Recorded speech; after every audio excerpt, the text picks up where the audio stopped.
معظم الناس تراهم أهل نفاق، يرون الظلم ولا يقولون للظالم كفاك ظلم، بل تراهم دائما يقدمون عبارات زي كده العزاء للمظلوم، عبارات يعني بيسموها جبر خواطر.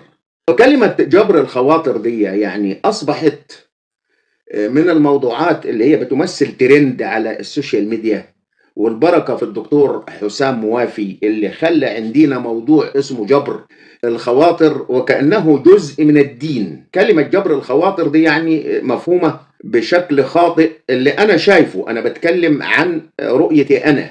فكثير من الناس يرون الظلم ولا يقولون لظالم كفاك ظلم، بل بالعكس تراهم يعني يحاولون جبر خاطر المظلوم بكلمات، يعني يقول لك والكاظمين الغيظ والعافين عن الناس. ربنا سبحانه وتعالى عندما قال والكاظمين الغيظ والعافين عن الناس ربطهم ببعض، يعني في واو بتربطهم ببعض.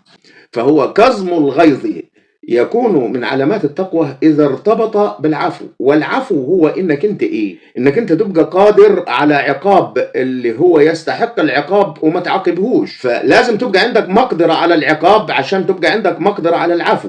إنما لو أنا أصلا مش قادر على العقاب يبقى أنا مش قادر على العفو. طب أنا مش قادر على العفو وأقزم غيظي، ده ممكن أموت، يعني أطق كده ويحصل لي انفجار في المخ او يحصل لي توقف مفاجئ لنبضات القلب. لا، كظم الغيظ يبقى لما تبقى في مرحلة العفو، ومرحلة العفو لا تأتي إلا بمقدرة منك على إنك تغير الحال اللي هو مش عاجبك ده. يعني أديكم مثال، الأمثلة بتوضح الأمور. يعني أنا مثلا ليا جار بيتاجر في المخدرات مثلا، وبيتاجر قدام بابي في الشارع، فنزلت بكلمه، انا بقول له مثلا اللي بتعمله ده غلط، يعني ده مش مكان للتجارة اللي انت بتتجهها دي. والله لو سمع كلامي وسكت يبقى خلاص. انما واحد يجي يقول لك ايه، لا انت كبير واقزم غيظك وبالراحة والتعامل مش كده، وانت الكبير اللي بتفهم، او كأنه بيقول لك يعني اسكت. لا، انا مش هسكت ومش هقزم غيظي وهتكلم، ولو تطاول هذا الشخص لو عندي مقدرة اضربه هضربه، ولو ما عنديش مقدرة هبلغ عنه البوليس، وبعد ما يبقى عندي مقدرة اني انا اعاقبه لا هاتنازل واعفو، يبقى كده هقزم غيظي واعفو عنه. انما واحد يجي يقول لك اقزم غيظك من البداية، طب اقزم غيظ ازاي؟ يعني ربنا سبحانه وتعالى في القرآن بيقول ادعو الى سبيل ربك بالحكمة والموعظة الحسنة وجادلهم بالتي هي احسن. انا الكلام ده اتكلمت فيه قبل كده عدة مرات، لان المشكلة الكبيرة ان احنا مش فاهمين الفرق بين الحسنة والاحسان. يعني ادعو الى سبيل ربك بالحكمة والموعظة الحسنة، الحسنة يعني الجميلة، والجمال هو نتيجة الاحسان، لان الذي يحسن يحصل على منتج حسن. الإحسان هو إتقان الشيء، يعني أنا لما أبقى متقن صنعتي، محسن لصنعتي، أحصل على منتج حسن. واحد نجار بيتقن الصنعة بتاعته فهيطلع لك يعني أساس حلو كده، فيبقى هو إذا أتقن أو أحسن حدثت الحسنى. ربنا سبحانه وتعالى بيقول لنا لما تدعو الناس ادعوهم بالحكمة والموعظة الحسنة، يعني بالنتيجة. يعني مثلا لو انا مثلا بعمل مربى، المربى دي نتيجة لانه في مزارع اتقن في زرعه وطلع تين، وبعد كده في ناس خدت التين ده وعملت له عملية طبخ وطلعت لي المنتج الجميل ده اللي اسمه المربى. فانا لما اجي ادعو بالمربى بالنتيجة، ولكن اذا الامر تحول الى جدال، ربنا ساب لي انا الامر، ما امرنيش، قال لك ادعو الى سبيل ربك بالحكمة والموعظة الحسنة وجادلهم بالتي هي احسن. لما يوصل لجدال وتقول له ما ينفعش تبيع مخدرات هنا، يقول لك لا هبيع، وايه فيها يعني، وانا جبرت مين، ويبدا يجادلك. لا عاد انت في الحاله دي ما تنفعش الحسن، عاد جادلوا بالتي هي احسن. التي هي احسن ممكن تبقى الضرب، ما هو في نوع لو انت ضربك على خدك الايمن وقدرت له خدك الايسر يقلع الجزمه ويضربك بيها. فلما تضربه انت بالجزمه على خده التاني يقول لك انا اسف انا ما كانش قصدي. في نوعيات كده. فساعه الجدال ربنا ساب لك انت انك تختار التي هي احسن. ان ربك هو اعلم بمن ضل. ربك هو اللي اعلم بمن ضل، انت ولا هو على ضلال ربنا اعلم عاد. تمام كده. ربك أعلم بمن ضل عن سبيله. وأنا هسمعكم أغنية.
الأغنية دي أنا كاتب كلماتها وتقريبا أنا اللي ملحنها. وهذه الأغنية ارتبطت معي بأحداث كثيرة وبحوارات كثيرة، وسأحكي لكم بعض هذه الحوارات. ولا تؤاخذوني على أنني لا أتفاعل مع مداخلات حضراتكم في البث، لأنه البث ده على التيك توك، وأنا بإذن الله تعالى سأجعل من هذا البث فيديو على اليوتيوب، ونفسي ومنى عيني انه هذا الفيديو يصل لصاحبة السعادة اللي هي سعاد يونس اللي بتقدم برنامج صاحبة السعادة. فمن يستطيع منكم ذلك أرجوه لا يبخل ويقدم لي هذه الخدمة ويبقى له كل الشكر. هذه الأغنية أنا كتبت كلماتها في دولة الكويت. فأنا سافرت دولة الكويت في نهاية عام 1988 ورجعت عندما غزا صدام الكويت، اللي أنا مش عارف يعني الواحد يعني يقول الله يرحمه ولا لا تجوز عليه الرحمة، الله أعلم. صدام غزا الكويت في 1990 تقريبا في شهر 8 يوم 2/8 تقريبا كان الغزو. ورجعنا بعد 15 أو 17 يوم من الغزو إلى مصر. وبعد منها أنا حاولت مرارا وتكرارا أن أنا أعود للكويت وما كانش فيه نصيب. المحاولات كلها باءت بالفشل. وبعد العودة من الكويت أنا استلمت عمل هنا في مصر في التربية والتعليم. اشتغلت مدرس أحياء في مدرسة ثانوي. ولما كنا في الكويت في أيام الأولى من الغزو كان في واحد قريب لينا يعني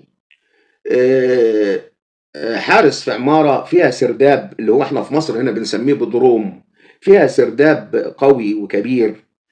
وكانت المنطقة أكثر أمانا من مناطق أخرى كثيرة. فكلنا اتجمعنا عند هذا الشخص. وفي واحد من أقاربنا برضي جاء من مكان تاني، كان هذا المكان يعني فيه سخونة في الحرب، فهرب وجاء عندنا، وكان معاه واحد مسيحي صديقه، واحنا اتجمعنا في السرداب. وكان من عجائب القدر ان معانا شخص عراقي تقريبا كان اسمه شاكر، واتجمعنا كلنا في السرداب، ودار حديث بيننا واحنا تحت في السرداب ده. فواحد بيقول انه صدام حسين يعني ما رضيش الإهانة لطارق عزيز، وطارق عزيز ده كان تقريبا رئيس وزراء العراق في هذه الفترة، وكانت ديانته مسيحية. فبيقولوا انه هو رغم انه مسيحي مسمي اسماء اولاده اسماء مسلمين. فواحد بيقول يعني احنا دايما بيتهمونا ان احنا عندنا يعني طائفية في الدين في الدول العربية، رغم ان اللي يشوف علاقة المسيحيين مع المسلمين واحنا قاعدين دلوقتي، وخصوصا الاخ المصري والمسيحي ده، يحس بكل الود في العلاقة ويحس بجمال موجود في العلاقة. فانا ساعتها قلت له جوا بلادي امان تلاقي وناس احبه عايشين محبة حاضر وماضي، وفي كل وادي صوت ينادي الله اكبر، اجرست دق الهنا واحد هو الباقي. وكتبت كلمات للاخر يعني.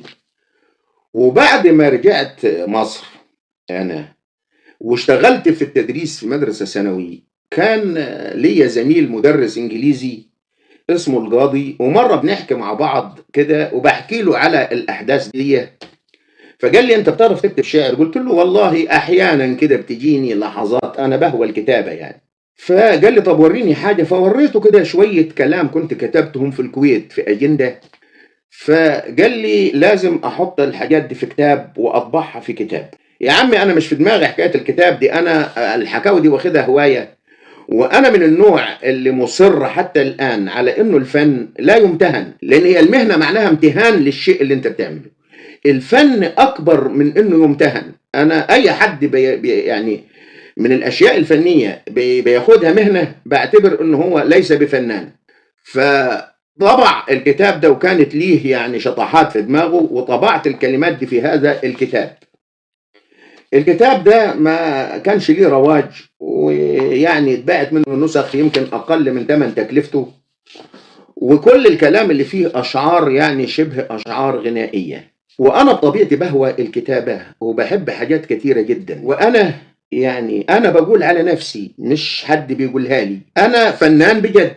الناس قالت او ما قالتش، انا مقتنع من داخلي اني انا فنان. فانا لما استلمت في المدرسه العمل مسكت جوانب كثيره جدا من الانشطه اللي بتتعمل في المدارس، ومنها النشاط الفني والاذاعه والصحافه. وانا من النوع اللي بتكلم كتير، وكنت اتكلم في طابور الصباح. فكنت ماسك في المدرسه النشاط الفني، وكنت بدرس احياء واعمل للطلبه نماذج بالجبس للعينات بتاعه الاحياء، وبعمل اشياء كثيره فنيه يعني، وبعرف ارسم. وكثير من الانشطه اللي عملتها في المدارس كانت عباره عن مسرحيات. وبعد يعني فتره من عملي في التدريس، يعني بعد قول كده حوالي 20 سنه من عملي في التدريس، بدات عزيمتي تقل، وبدات اشعر بنوع من الملل. وزي المثل اللي بيقول الانسان حاسس انه بينفخ في جربه مقطوعه، وانه يعني كل المجهودات دي مفيش من وراها عائد ملموس ولا حاجة واضحة.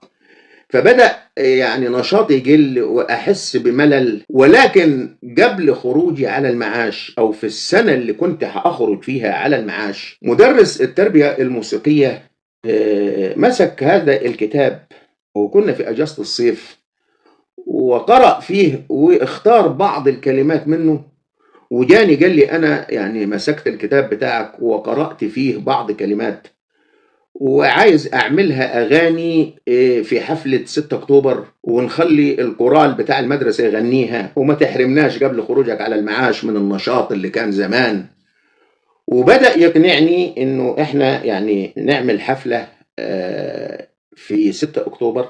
في آخر سنة أنا كنت فيها في التدريس. وبالفعل من ضمن الكلمات اللي هو اختارها هي الكلمات اللي أنا قرأتها جوه بلادي أمان تلاقي. قال لي أنا الكلمات قرأتها وتأثرت بيها، ولكن مش قادر أوصل للحن. فأنا عندي يعني مقدرة فنية زي ما بقول لحضراتكم، وعندي حس فني، وفي أشياء كتيرة الواحد كان بيعملها في شبابه وبطل يعملها لما كبر. فقلت له أنا هدلك على اللحن، أنا هديك طرف الخيط اللي تعمل بيه اللحن. قال لي إيه؟ قلت له في أغنية لمطربة قديمة وطلع ما يعرفهاش مدرس الموسيقى. قلت له في أغنية لمطربة قديمة اسمها سعاد محمد بتغني فيها كلمات الشاعر أبو القاسم الشابي: إذا الشعب يوما أراد الحياة. دور عليها على النت وخد اللحن بتاعها وحاول تركبه على هذه الكلمات هيركب معاك. وبالفعل راح، وكل الكلمات اللي اختارها تقريبا أنا اللي اديته طرف خيط اللحن بتاعها. وانا بقول الكلام ده، والاستاذ اللي بتكلم عنه اسمه احمد عبد الفتاح، وهو عايش وممكن يكون بيسمعني حاليا. هو طلع اعاره في الامارات وممكن يكون بيسمعني، انا مش عارف مين معايا على البث اصلا. فخد مني طرف اللحن، وهو عنده حس برضه راقي ولحن الكلمات دي. ولكن بعد ما خلص تلحين الاغاني قال لي احنا طبعا حفله 6 اكتوبر هتبقى يوم 6/10 والمدرسه هتفتح يوم 1/10، فاحنا محتاجين الكورال يجينا قبل فتوح المدرسة بأسبوع عشان نحفظوهم الأغاني. طب الكورال اللي هو عامله في المدرسة ده كله بنات، فقلت له مش هينفع نجيب البنات وبنات في ثانوي ونجيبهم قبل فتوح المدرسة بأسبوع ونضرب موسيقى ونغني. وأنا بتكلم كتير في الإذاعة، ودايما الإنسان اللي هو بيمثل دور الواعظ بيبقى تحت الميكروسكوب، كل واحد منتظر له سقطة يمسكها عليه. فقلت له مش هينفع، يعني انا اللي بتكلم في الطابور وانصح الطلبه هيجي يقول لك شوف هو واستاذ بتاع الموسيقى جايبين البنات في المدرسه وبيعلموهم الرقص والهشك بشك، واحنا مش فاضيين لهذا الكلام. قال لي طب هنعمل ايه؟ ما هو احنا مجبرين. قلت له لا مش هينفع. احنا كان عندنا مدرس موسيقى في المرحله الابتدائيه وكان راجل محترم جدا اسمه الاستاذ زكريا، الله يديله الصحه، موجود حاليا في شلاتين. الاستاذ زكريا ده كان بيهوى الموسيقى برضي، واستطاع انه يعلم ابن واحد كان عامل في المدرسه الاورج، والواد احترف الاورج برضي، وابوه هو في ثالثه اعدادي جاب له اورج. وبعد كده كان فرحان بيه، واي فرح في البلد ياخد الاورج ويقعد يضرب اورج. وبدا يظهر في فرحات بلدنا نمط جديد من الفرحات ما كانش الناس متعوده عليه. وبعد كده بدا يجذب ليه بعض الاولاد اللي اصواتهم حلوه، وعمل فرقه. وبعد كده الفرقه دي بقت يعني ايه تنتشر شويه شويه، ودلوقتي بقيت فرق، الفرقه اتقسمت وبقيت فرق. فقلت له احنا بلدنا ما شاء الله يعني فيها مجموعه كبيره من اللي بيغنوا، فاحنا ممكن نستعين بيهم ونخليهم هم يعملوا الحفله، مش ضروري البنات يعملوا الحفله يعني.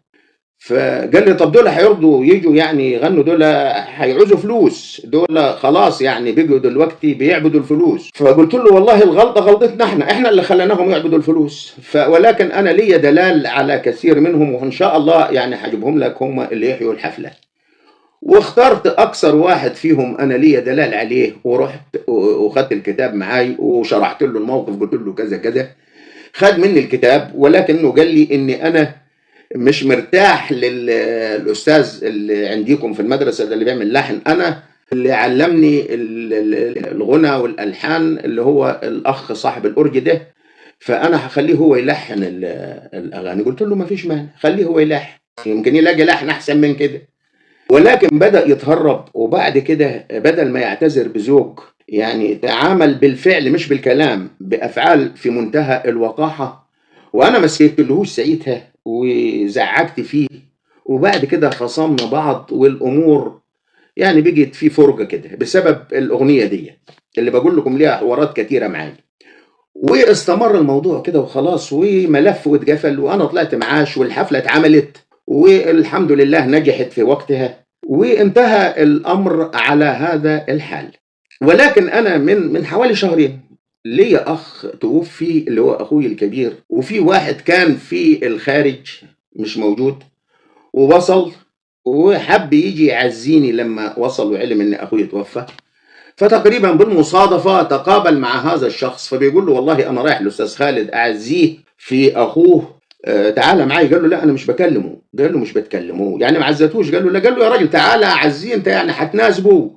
هي سلام، هتمد له ايدك وتقول له البقاء لله وخلصت الدنيا، يعني ما هياش امور يعني صعبه. فقال له ازاي انا يعني سلمت على صاحبه السعاده وبعد كده عايزني اسلم على الكلاب دي؟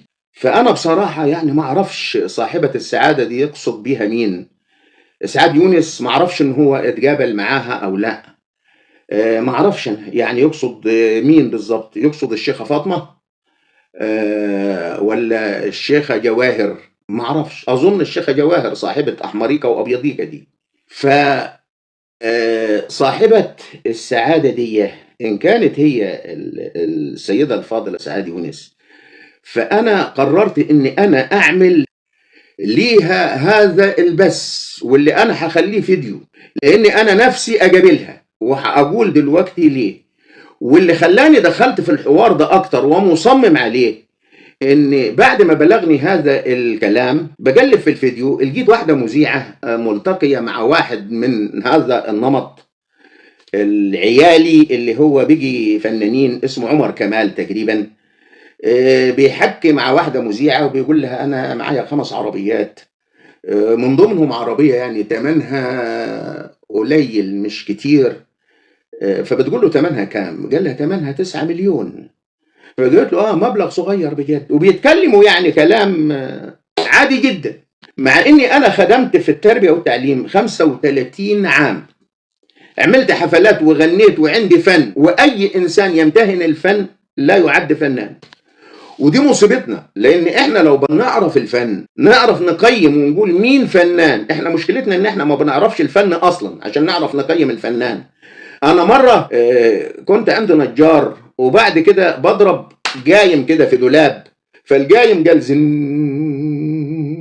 فانا بقول للراجل ده الجايم بيقول انا زان. قال لي ده انت حمار. كان صاحبي واخد علي يعني. قلت له قال لي ده الجايم لما يقول زن لما تضربه كده ده معناها انه هو مش موزون، ده عايز ميزان ميه عشان يتوزن، مش بيقول لك انا زان. فاللي بيعرف المهنه واللي بيعرف سر الصنعه هو اللي يعرف يقيمها. ولذلك انا دايما بقى اظن انه يعني من علامات جهل الانسان انه يعني يعجب بسرعه. يعني واحد يجي يقول لك ايه ده انا قابلت صاحبه السعاده، ده انا قابلت عبد الحليم حافظ، وافترض قابلت عبد الحليم حافظ. ده جهل منك انك انت يعني تظهر انبهار.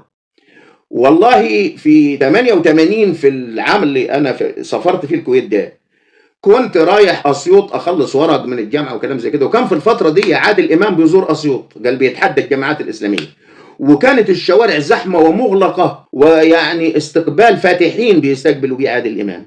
انا الناس في المحطه منتظر عادل امام، قعدت اسب ولعن ورحت للجامعه وانا متكدر في يومها. ايه الناس الهبله العبيطه دي؟ فالعبط اللي فينا ده احنا اللي بيخلينا دايما ننفخ في التراب ونسير الغبار، والغبار يطلع فوق السحاب ويختلط بماء المطر وينزل وحل على رؤوس العباد. احنا اللي بنعمل كده في انفسنا. المهم انا بعد ما سمعت عمر كمال ده هو بيتكلم عن الملايين اللي انا بعد 35 خدمه بيدوني معاش لغايه دلوقتي ما وصلش 4000 جنيه، ولو شفت 100,000 جنيه ماسكه بعضها يغمى علي. ده حتى يوم ما طلعت معاش ما ادونيش مكافاه خدمه، حتى ما وصلتش 100,000 ولا حتى 80,000. فاللي زي انا لو شاف 100,000 جنيه يغمى عليه. لما اسمع عيل زي كده. عندك كام عربيه؟ عندي كام؟ عندي 5. ايه بقى انواعهم ايه؟ ايه اخر واحده جبتها او نوع اخر واحده جبتها؟ جبت عربيه كده لوتس كده حلوه كده عجبتني. ايوه. عربيه انجليزيه نزلت مصر جديده عجبتني قوي. ايوه. فاشتريت اخر واحده. سعرها كام بقى بالدولار؟ مش كتير. بالدولار؟ بالدولار. بالمصري قول لي وانا احسبها. بالمصري 9 مليون. 9 مليون لا ده حاجه بسيطه يعني مش كتير بالدولار. لا ايه اغلى عربيه عندك غير 9 مليون؟ الجي كلاس. ايه اغلى واحده جبتها؟ من حقي اضغاظ. فما يجيش حد يقول لي والكاظمين الغيظ ويجي يقول لي انت حاقد على الناس. والله في حياتي ما حقدت على حد.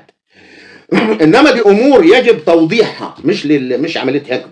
يجب توضيح هذه الامور ويجب فضح هذه الأشخاص. ربنا أمرنا أنه من يأتي الفاحشة نؤذيه، يعني اللي بيعمل الفاحشة. والفاحشة معناها إيه؟ كل فعل مستنكر. وممكن معظم الناس تقول لك هو اللي بيتقال في الأيام دي أغاني، هو مش عارف إيه، هو اللي بيتمثل ده فن.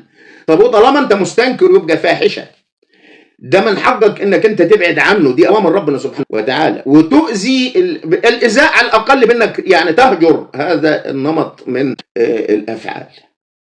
انما انت يعني تصنع هذه الاشكال وبعد كده تنقضها، طب ما انت السبب فيها ولا انت مش واخد بالك يعني. فانا قررت اني انا ادخل حرب مع كل من يدعوا انهم فنانين، وفي كل المجالات، حتى في مجال الدروس الخصوصية. كل اللي بيدعي انه مايسترو وفنان ومش عارف ايه في التمثيل وفي الغناء ان شاء الله من دلوقتي ورايح. انا والله العظيم ليا بتاع يعني من وفاة اخويا كده يمكن بطلت تسجيل فيديوهات، وما كنتش ناوي اسجل فيديوهات تاني، لاني انا يعني القناة دي عملتها بعد ما طلعت على المعامل، ما لقيش قابلية ولا حتى يعني اهتمام، فالإنسان برضو أصيب بملل، ونويت أبطل تسجيل فيديوهات. ولكن هذا الحدث أثار جواي رغبة إني أنا هأسجل من وقت إلى آخر فيديوهات، وإن شاء الله هيبقى محورها هذا الموضوع. ولكن أنا مصر، وفي كل فيديوهاتي القادمة هتلاقوني بأطالب صاحبة السعادة بإني أنا أقابلها، وعلشان عاوز أقول لها كلام. لأني أنا زمان كانت الناس كلها تبتسم لما تشوف عادل إمام على الشاشة، أنا بالعكس كنت ببتسم لما أشوف سعاد يونس على الشاشة. كان بيعجبني تمثيلها، وكنت بعتبرها فنانة حقيقية، لأني أنا زي ما بقول لكم أنا أعرف أقيم الفن والفنانين، وهي فنانة حقيقية. ده كان مفهومي عنها زمان. دلوقتي لا فنانة ولا تعرف أي حاجة عن الفن من وجهة نظري أنا.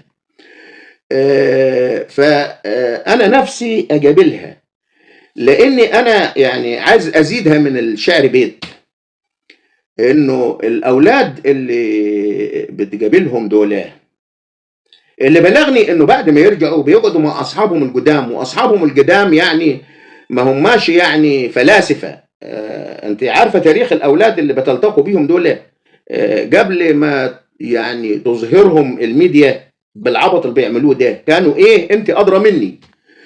فبيرجعوا تاني لصحبتهم القديمة ويقول له يا أخي والله العظيم ده أنت إيه ده صاحبة السعادة لما دخلت عليها قامت وسلمت عليك. يقول له يا عم صاحبة سعادة مين؟ دول إحنا بنشتريهم بفلوسنا، يعني إحنا بنظهر في البرامج بتاعتهم دي ببلاش، ده واخدين فلوس قد كده ولازم تقوم لي. الناس دي يا عم راحت عليها الفلوس معانا إحنا دلوقتي، الناس دي بتمد لنا إيدها.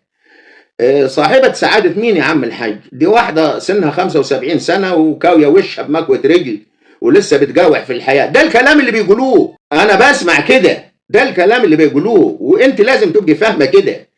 وعلى الجانب الآخر أنا متأكد إن صاحبة السعادة بعد ما تروح البيت لو جت واحدة صاحبتها قاعدة جنبها بتقول نفس الكلام، بتقول لها يعني أنت النهاردة كان معاك ضيف ما شاء الله بيئة قوي، تقول لها اعمل ايه؟ مجبر عصرت على نفسي ليمونه وقمت سلمت عليه، اعمل ايه؟ ما هي الدنيا اتقلبت، ما هو النظام كده، ما هم دول يا اختي اللي معاهم الفلوس دلوقتي. يعني نفاق من الجانبين، وبعد كده احنا هنقعد لغايه امتى عايشين في هذا النفاق؟ انا يعني رغم ان انا بعزك جدا، انا اطلقت عليك في هذه الفتره صاحبه التعاسه مش صاحبه السعاده، لانكم انتم فعلا يعني بتظهروا لينا كل يوم والتاني شخصيات في منتهى يعني مش عارف اقول ايه، انا في منتهى الاسفاف اللي بيحصل ده. شخصيات يعني بتطلعوها لنا بتغيظنا، بصراحه بتغيظنا. طيب هو اللي بيقابل سيادتك يعني على ما اسمع انا يعني بيدفع فلوس، بيدفع قد ايه؟ انا عايز اقابل سيادتك. انا والله العظيم لا امتلك، والله درسي وواجعني ما قادر احشيه، لا امتلك ولا اي شيء. عملت القناه دي قالوا لي ممكن تجيب لك فلوس، بتاخد مني فلوس وفجرتني من يوم ما عملتها. فانت بيدفع لك كام يعني عشان تشهري الناس؟ انت عارفه الاولاد دول يعني خريجين تجاره انجليش. ده الواد بيقول لك احنا طب انت بتدفع ليه فلوس؟ يعني لما بيسالوه للقنوات دي قال لك ما هو انا لما اظهر في برامج تلفزيونيه وتقوم صاحبه السعاده تسلم علي، انا ببقى امام العامه والغوغاء انا بقيت شخصيه بارزه. ده حتى التيك توك بيديني علامه زرقاء وعلامه خضراء. فانا بقى يعني بقى شخص ليا جمهور، فبعد كده بقى اغلي الاسعار بتاعتي واجيب الفلوس اللي اديتها لها، الى جانب اني انا بعمل مشاهدات، فهي حسبة تجارية، حسبة تجارية وهم حاسبينها صح. وبعد كده مين اللي بيتلعب عليه في كل الأحوال؟ الأهبل اللي بياخد على جفاه الجمهور، الجمهور الجاهل الساذج اللي زيي وزيك هو اللي بيتلدع على جفاه، وفي الآخر ينتقد الأحوال المحيطة بيه. فأنا نفسي أجابلك ونفسي أقعد معاكي ونفسي أتكلم معاكي، بس عايز أعرف بيدفع لك كام يعني عشان الواحد ممكن يجابلك؟ والله انا ما اعرفش يعني. انا معايا تليفون رقمه 011 505 850 6. والله لو كان اكتبيه، ولو تعملي فيا معروف اتصلي بيا، اني او انا اتصل بيكي، اكتبي لي رقمك زي كده وادعوكي بزياره ليا في البيت ونقعد مع بعض في البيت اذا كان الاستوديو يعني صعب علينا.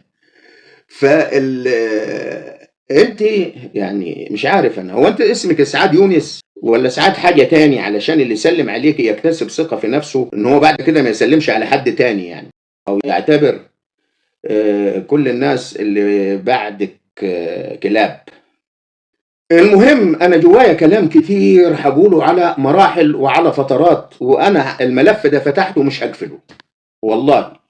الناس تقول اللي تقوله، تقول ده حاقد، ده بيحسد، ده مش عارف ايه، ده الناس دي ده انا واحد من صحابي بقول له انا هفتح ملف كذا كذا كذا في الفيديوهات بعد الكلام ده، بيقول لي يا عم ده العيال دي انت فاكرها بقت شيء في البلد؟ مش هي ده العيال دي بيقولوا احنا امن دولة واللي يجي ناحيتنا هيضيع.